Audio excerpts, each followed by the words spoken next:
देंगे।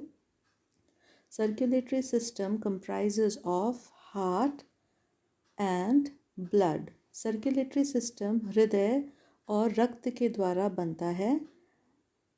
ग्रासहॉपर में कॉकरोच की भांति सर्कुलेटरी सिस्टम ओपन या खुले प्रकार का होता है, यानी कि हार्ट, वेन्स और कैपिलरीज द्वारा एसोसिएटेड नहीं होती। हृदय में कैपिलरीज और वेन संबद्ध नहीं होते हैं। यहाँ पर ब्लड जो है वह विदाउट पिगमेंट है, यानी हीमोग्लोबिन और दूसरे प्रकार के जो पिगमेंट हैं वो रक्त में अनुपस्थित होते हैं। इस वजह से ब्लड जो है वो कलरलेस होता है। हार्ट एक ट्यूबुलर स्ट्रक्चर है जो कि मिड डॉर्सली उपस्थित होती है। इसमें एक एंटीरियर अयोर्टा होता है, 7 चेम्बर्स होते हैं और पोस्टीरियर अयोर्टा उपस्थित होता है। यह नलिकाकार संरचना जो है मिड डॉर्सली यानी मध्य पृष्ठ भाग में उपस्थित होती है, एलिमेंट्री कैनाल के ऊपर।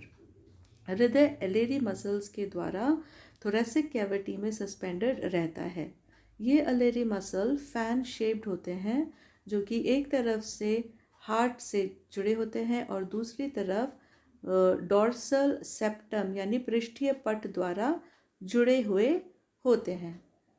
चेम्बर्स जो हैं उनमें छिद्र उपस्थित होते हैं, एक जोड़ी, जिन्हें हम ऑस्टिया कहते हैं। The heart has a number of side openings called the ostia.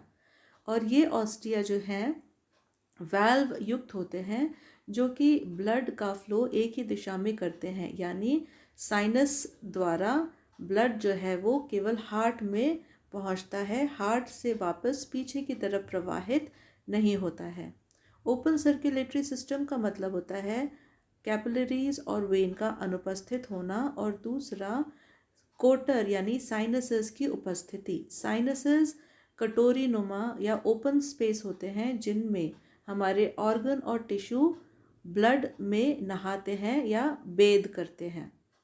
They are fully immersed in the blood और हीमोलिम्फ। इंसेक्ट्स के ब्लड को हम हीमोलिम्फ कहते हैं क्योंकि इसमें कोई भी पिगमेंट नहीं होता है, ये कलरलेस है, इसमें प्लाज्मा प्रेजेंट है और कुछ स्पेसिफिक सेल्स उपस्थित है जिन्हें हम हीमोसाइट कहते हैं। जैसे मैंने आपको बताया, हृदय जो है वो एक पेरिकार्डियल साइनस या कैविटी में स्थित होता है जो कि हमारे पेरीविसरल साइनस या मुख्य थोरैसिक कैविटी द्वारा एक पट से सेपरेटेड है, यानी एक सेप्टम है जो कि हमारे पेरिकार्डियल साइनस यानी वह कोटर जिसमें हृदय उपस्थित है उसको मुख्य थोरैसिक कैविटी से सेपरेट करता है और यह सेप्टम कहलाता है डॉर्सल सेप्टम, जिससे एलेरी मसल एक तरफ से जुड़ी हुई होती है। ऑस्टिया, जैसे मैंने आपको बताया कि यह हर चेम्बर में ग्रास हॉपर में 7 चेम्बर उपस्थित होते हैं, तो हर चेम्बर में एक पेयर ऑफ ऑस्टिया पाई जाती है जो कि चंद्राकार यानी क्रिसेंट शेप्ड होती है और वाल्व के द्वारा बंद रहते हैं। जब हृदय के अंदर कॉन्ट्रैक्शन होता है तब यह वाल्व बंद हो जाते हैं। जब हमारा हृदय एक्सपैंड होता है तब ये वाल्व खुल जाते हैं और जब ये वाल्व खुल जाते हैं तो पेरिकार्डियल साइनस में उपस्थित हीमोलिम्फ हमारे हृदय में प्रवेश कर जाता है। हमारी मुख्य कैविटी जो है थोरैसिक कैविटी 3 मेन साइनसेस द्वारा बनी होती है। पहले साइनस के बारे में मैं आपको बता चुकी हूँ। पहला साइनस हमारा परिहृदय कोटर है जिसमें हमारा हार्ट सस्पेंडेड रहता है।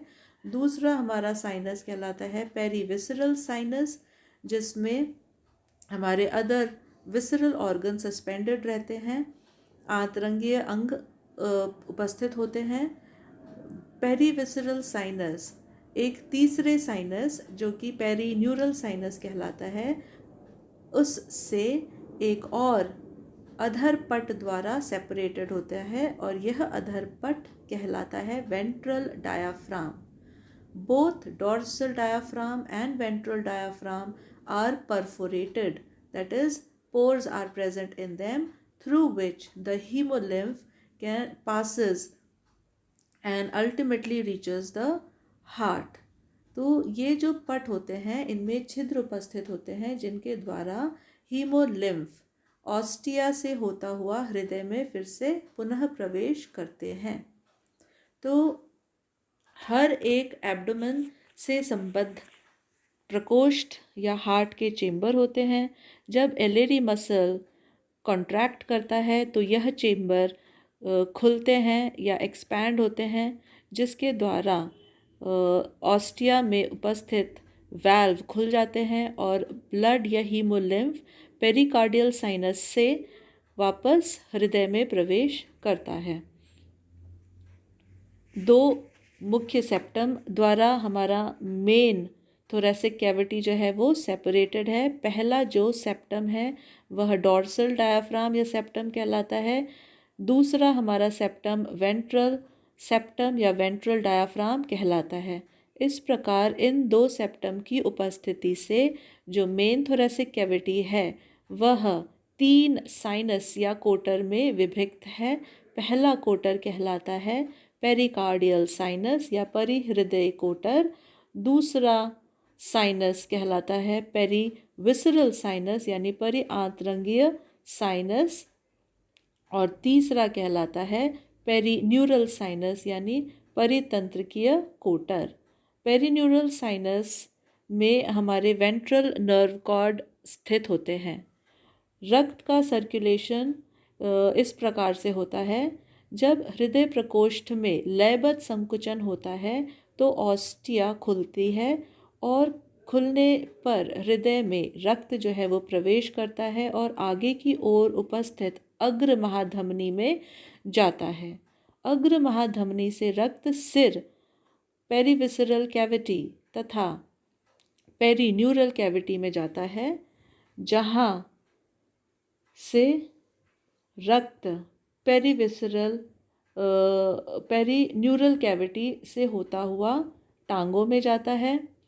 हेड रीजन में ब्लड या हीमोलिम्फ पास करके वो पुनः पेरीविसरल कैविटी में आता है।